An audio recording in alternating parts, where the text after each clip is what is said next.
What's up bro ကျွန်တော်ကတော့လက်တက်ချင်းပဲဖြစ်ပါတယ်ဒီနေ့အတူတူဆွေးနွေးမယ့်ဟာကပကြီးဆွဲတယ်ဆိုတာကဘာလဲပကြီးနဲ့ငါတို့ရဲ့စိတ်ခံစားချက်တွေရောဘယ်လိုမျိုးသက်ဆိုင်တာလဲကျောင်းသားတယောက်အနေနဲ့ရောဘာလို့ပကြီးဆွဲနေတာလဲအရင်ဆုံးကပကြီးကဘယ်ကနေစလဲဆိုတာနဲ့စလိုက်မယ်အဲ့တော့ကြောက်ခွေဦးအတူတူတိုင်းပါပဲလုပ်ကြည့်အောင် message တွေဖုန်းတွေနဲ့စာအုပ်တွေလည်းမရှိသလိုကဘာပေါ်မှာငါတို့ကဘာသာစကားတွေလည်းမရှိသေးတဲ့အချိန်ကာလတစ်ခုပေါ့အဲ့ဒီအချိန်မှာလူတွေကဇလန်းရေးတာပဲဒါမှမဟုတ်လဲစာပို့တာတွေအဲ့လိုမျိုးတွေမလုပ်ခင်တည်းကသူတို့ကစကားပြောဖို့အတွက်ရုပ်ပုံတွေအသုံးပြုခဲ့တာပေါ့နိုင်ငံတွေပေါ်မှာရုပ်ပုံတွေနဲ့ကြောက်တုံးတွေပေါ်အယောင်တွေကလူတွေကငါတို့ရဲ့အမှတ်တရတွေသူတို့ရဲ့အမှတ်တရတွေနဲ့အိမ်မက်တွေကိုမျှဝေခဲ့ကြတာပေါ့အဲ့တော့ပကြီးဆိုတာကစိတ်ခံစားမှုရဲ့ပထမဆုံးဘာသာစကားတွေရဲ့တစ်ခုဖြစ်လာခဲ့တာပေါ့ကွာအတန်မပါတဲ့စကားပြောတဲ့ဘာသာစကားတစ်ခုပေါ့ပကြီးဆွဲခြင်းဆိုတာကဘာလဲပကြီးဆိုတာကအယောင်နေနဲ့စုပ်တန်နေအကြောင်းပဲပြောတာမျိုးမဟုတ်ဘူးငါတို့ရဲ့နှလုံးသားနဲ့သက်ဆိုင်တယ်လို့စိတ်ဝိညာဉ်နဲ့လည်းပတ်သက်တယ်ပကြီးဆွဲတဲ့ဆိုတာကမြင်တာပဲရေးဆွဲတာမျိုးမဟုတ်ဘူးကွာခံစားချက်တွေကိုမျှဝေတာဖြစ်တယ်တခါလေမှငါတို့ကစကားလုံးနဲ့ဖော်ပြလို့မရ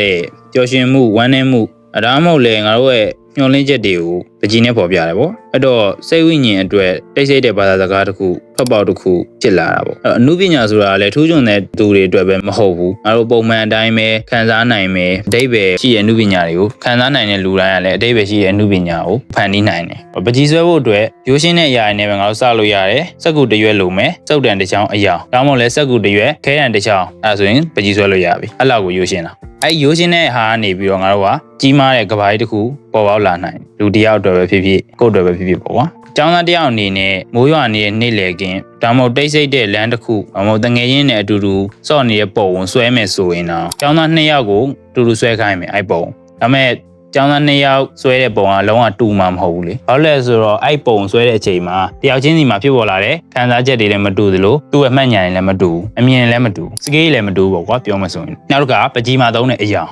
အယောင်ဆိုတာကငါတို့စိတ်ခံစားချက်တွေနဲ့ပတ်သက်နေဥပမာအနေနဲ့ပြောရရင်အဝါရောင်တို့လိမ်မော်ရောင်တို့လိုမျိုးအယောင်တွေကငါတို့ပျော်ရွှင်မှုတွေကိုပေးနိုင်တယ်ဒါပေမဲ့အပြာရောင်လိုမျိုးအယောင်ကြတော့တည်ငြိမ်မှုအမို့လည်းငါတို့အထီးကျန်မှုကိုအဲ့လိုဖော်ပြတဲ့ဟာမျိုးဖြစ်တယ်မှောင်မိုက်တဲ့အယောင်တွေကလည်းငါတို့ကိုစိုးရိမ်ပူပန်မှုဒါမှမဟုတ်လဲဝမ်းနည်းမှုတွေကိုပေးနိုင်တယ်ပေါ့အမဲရောင်လိုဟာမျိုးဆိုရင်ငါတို့ကမှောင်မိုက်တယ်လို့ပြောလို့ရတယ်တစ်ဖက်မှာလည်းအာနာပါဝါအဲ့လိုမျိုးလဲပြောလို့ရတယ်ဒါအဖြူရောင်ဆိုတာတော့ရိုးသားဖြူစင်မှုတန့်စင်မှုအဲ့လိုမျိုးတော့ကိုစားပြုတယ်ပေါ့ပကြီးပညာရှင်တွေကအယောင်တွေရွေးရဆိုတာကကြည့်ရတဲ့သူကိုငါတို့ဘယ်လိုခံစားအောင်လုပ်မလဲဆိုတာကိုရွေးနေတာမျိုးအဲကြောင့်ပကြီးဆိုတာကစကလုံးမပြောဘဲနဲ့လူတွေကိုထိတွေ့လို့ရတဲ့အရာတစ်ခုဖြစ်တာကွာ